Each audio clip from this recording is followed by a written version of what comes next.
പ്രിയപ്പെട്ടവരെ, ഇപ്പം ഏറ്റവും പുതിയൊരു വാർത്തയായിട്ട് വന്നിരിക്കുന്നത് നമ്മുടെ ശബരിമല അയ്യപ്പ സംഗമവും അതുപോലെ തന്നെ ശബരിമലയിലെ മോഷണവും ഒക്കെ സംബന്ധിച്ച് ഇപ്പോൾ ഭക്തജനങ്ങളുടെ ഇടയിൽ ഒരു വലിയൊരു അഭിപ്രായം എന്ന് പറഞ്ഞാൽ ദേവസ്വം ബോർഡ് പിരിച്ചുവിടണം. അതായത് ദേവസ്വം ബോർഡ് പിരിച്ചു വിട്ട ശേഷം അത് ഭക്തരുടെ കൈകളിൽ ഏൽപ്പിക്കണം എന്നാണ് ഇപ്പോൾ അവർ പറയുന്നത്.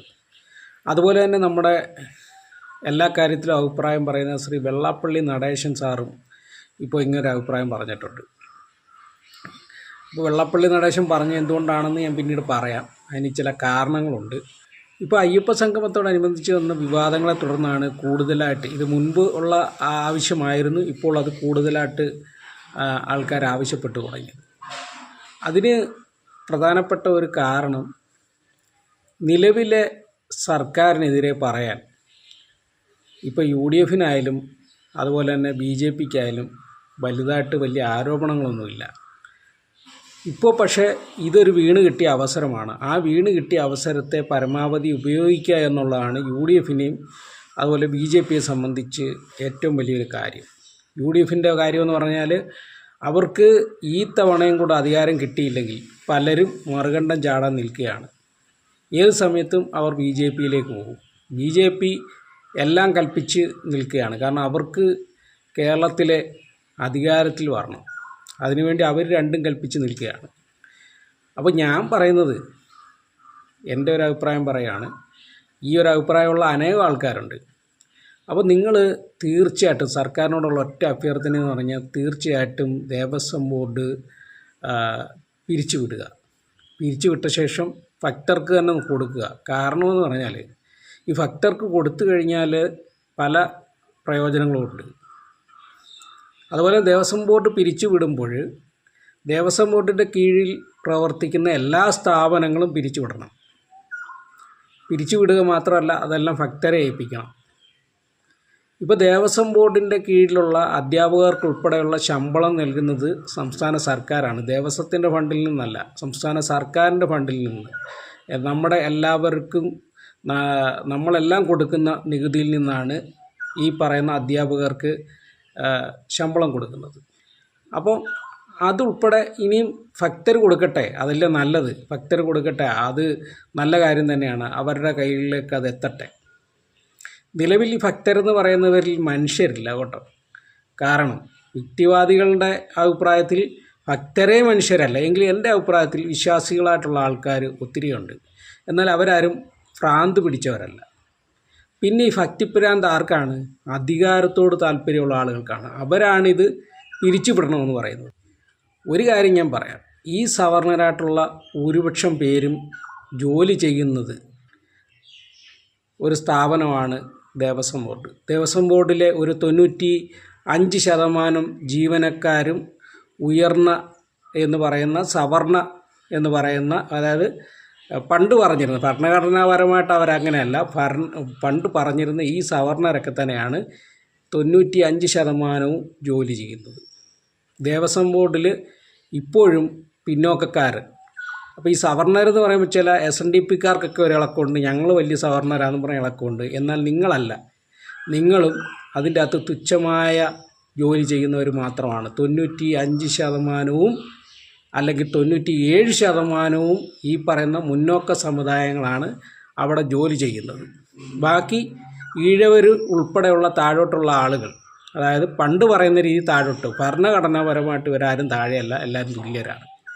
അപ്പോൾ അങ്ങനെയുള്ള ആൾക്കാർ ഇപ്പോഴും ഇവിടെ ഈ ദേവസ്വം ബോർഡിൻ്റെ കീഴിലുള്ള സ്ഥാപനങ്ങളിലൊക്കെ ജോലി ചെയ്യുന്നത് തുച്ഛമായ ആൾക്കാർ മാത്രമാണ്. പട്ടികജാതി പട്ടികവർഗത്തിലുള്ള ആൾക്കാരെന്ന് പറയാൻ വേണ്ടേ, ഈ 10 വിരലിൽ എണ്ണിത്തീർക്കാവുന്ന ആൾക്കാർ മാത്രമാണ് ദേവസ്വം ബോർഡ് കോളേജുകളിൽ അധ്യാപകരായിട്ട് ജോലി ചെയ്യുന്നത്. മനസ്സിലായോ? ഇത്രയും നിയമനങ്ങളുള്ളിടത്ത് 10-ൽ താഴെ ആൾക്കാർ മാത്രമാണ് അധ്യാപകരായിട്ട് ദേവസ്വം ബോർഡിൻ്റെ കീഴിൽ ജോലി ചെയ്യുന്നവർ. പക്ഷേ നമ്മുടെ പട്ടികജാതി വിഭാഗത്തിലെ കുറേ ആൾക്കാരുണ്ട്, സംഖ്യകളുണ്ട്.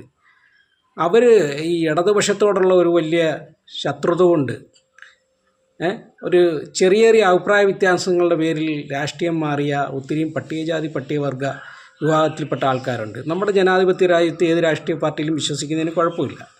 പക്ഷേ ഇവരെല്ലാം വിചാരിക്കുന്നത് നമ്മൾ ഹിന്ദുക്കളാണ്, നമുക്കേതാണ്ട് ഇപ്പോൾ RSSൻ്റെയും സംഘികളുടെ ഒക്കെ കൂടെ നിന്ന് കഴിഞ്ഞാൽ നമുക്കേതാണ്ട് നല്ല രീതിയിൽ അവർ തരും. കയ്യിലൊരു 7 ചരടും കെട്ടി, ചരട് വിശ്വാസികളും കെട്ടാറുണ്ട്, സംഘികളും കെട്ടാറുണ്ട്. അപ്പം കുറേ സംഘികൾ ഈ പറഞ്ഞ രീതി കുറേ ചരടുമൊക്കെ കെട്ടി, അതായത് പട്ടികജാതി പട്ടികവർഗ സംഘികൾ, അവരുടെ കാര്യം ഞാൻ പറയുന്നത്. അവർ വിചാരിച്ചിരിക്കുന്നത് ഈ പറയുന്നത് ഈ സവർണരായിട്ടുള്ള ഈ സംഘികൾക്ക് അധികാരം കിട്ടിയാൽ അവർ നമുക്ക് ഏതാണ്ട് ചെയ്യും, അല്ലെങ്കിൽ നമ്മളെ എടുത്ത് തോളെ വെക്കുമെന്നാണ്. ഇവനൊക്കെ മനസ്സിലാക്കുന്നില്ല, ഈ സംഘികളുടെ ഭരണം ഇല്ലാഞ്ഞിട്ട് തന്നെ നമ്മുടെ ഈ കേരളത്തിൽ 97% പേര് ദേവസ്വം ബോർഡിൻ്റെ സ്ഥാപനങ്ങളിൽ ജോലി ചെയ്യുന്നവർ ഉന്നത കുലജാതരാണ്. പട്ടികജാതിക്കാരും വെറും തുച്ഛമായ ആൾക്കാർ, അതും ശുചീകരണ തൊഴിലാളികളായിട്ടും അതുപോലെ തന്നെ ഏറ്റവും ചെറിയ ചെറിയ ജോലികളിലും ഒക്കെ ആയിട്ടാണ് ഈ പറയുന്ന പട്ടികജാതി പട്ടികവർഗ വിഭാഗത്തിലുള്ള ആൾക്കാരെ എടുത്തിരിക്കുന്നത്. പട്ടികവർഗത്തിൽപ്പെട്ടവരെ ഒട്ടുമില്ല എന്ന് തന്നെ പറയാം. SNDPയുടെ അവസ്ഥയോ നമ്മൾ വിചാരിക്കും, കുറേ SNDPക്കാരെല്ലാം ഇപ്പോൾ ഭൂരിപക്ഷം SNDPക്കാർ ഞങ്ങൾ സംഘികളാണെന്ന് പറഞ്ഞ് നടക്കുക, ഞങ്ങളാണ് ഉന്നത കുലജാതരെന്നും പറഞ്ഞ് നടക്കുകയാണ്. അവരൊരു കാര്യം മനസ്സിലാക്കണം, അവർക്കും ഈ പറയുന്ന ദേവസ്വം ബോർഡിൻ്റെ 7 അയലത്ത് പ്രവേശനമില്ല. അതുകൊണ്ടാണ് വെള്ളാപ്പള്ളി നടേശൻ പറഞ്ഞത് ഇത് പിരിച്ചു വിട്ടേക്കാൻ. വെള്ളാപ്പള്ളി നടേശന് എന്തെങ്കിലും ഗുണമുള്ളതാണെങ്കിൽ വെള്ളാപ്പള്ളി നടേശൻ അത് പിരിച്ചുവിടാൻ പറയില്ല. വെള്ളാപ്പള്ളി നടേശൻ ഇത് പറഞ്ഞതെന്ന് പറഞ്ഞാൽ ഇതിൻ്റെ അകത്ത് ഭൂരിപക്ഷവും ബ്രാഹ്മണരും അതുപോലെ തന്നെ നായരും മേനോനും മറ്റ് ഉന്നതരായിട്ടുള്ള ആളുകളാണ്.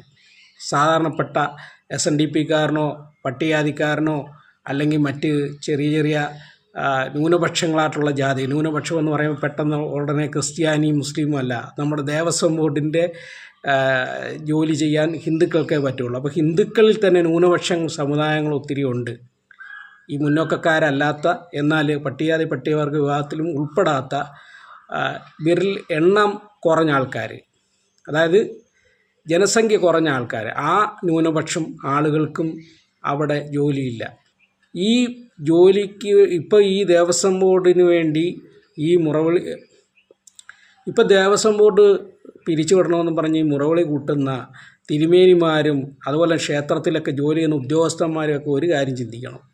കോവിഡ് കാലത്ത് നിങ്ങൾക്ക് ആരാ ശമ്പളം തന്നത്?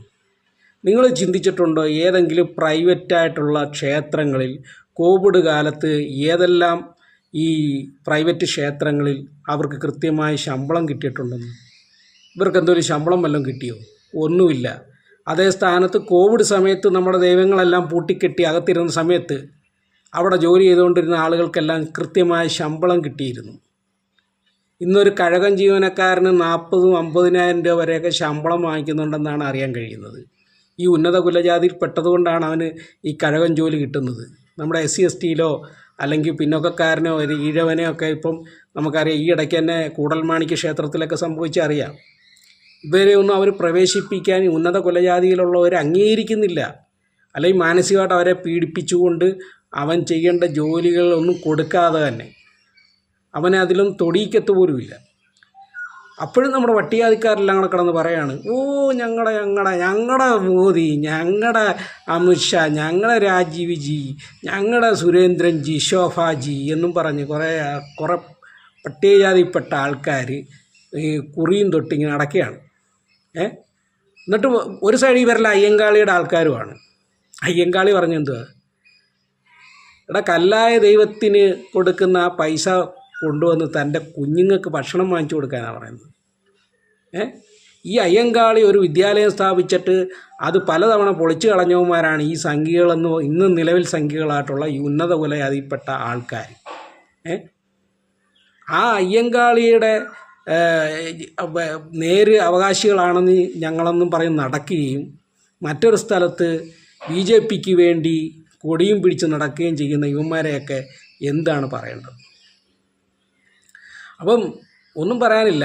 ഈ ഉന്നത കുലജാതിക്കാരോട് ഒറ്റ കാര്യം പറയുള്ളൂ, നിങ്ങൾക്ക് ഈ ദേവസ്വം ബോർഡ് സർക്കാരിൻ്റെ കീഴിൽ തന്നെ നിലനിൽക്കേണ്ടത് പട്ടികജാതിക്കാരൻ്റെ ആവശ്യമല്ല, SNDPക്കാരൻ്റെ ആവശ്യമല്ല. അവരെന്തെങ്കിലും കൂലിപ്പണിയെങ്കിലും ചെയ്ത് ജീവിക്കും. നിങ്ങളുടെ ആവശ്യമാണ്. നിങ്ങൾക്കാണിത് സർക്കാരിൻ്റെ കീഴിൽ നിലനിൽക്കേണ്ടത്. അതുകൊണ്ട് സംഘികളുടെ വായ്ത്താരി കേട്ടുകൊണ്ട് നിങ്ങൾ ഇത് ഞങ്ങൾക്ക് വേണം, അല്ലെങ്കിൽ ഇത് ഉടനെ തന്നെ ഞങ്ങൾ ഭക്തരായിട്ടുള്ളവർക്ക് നേരിട്ടിങ്ങ് തളികയിലിങ്ങ് വിളമ്പിത്തരണം എന്നൊക്കെ പറയുന്നത് കുറേ കാര്യങ്ങളൊക്കെ ചിന്തിച്ചിട്ട് വേണം കേട്ടോ.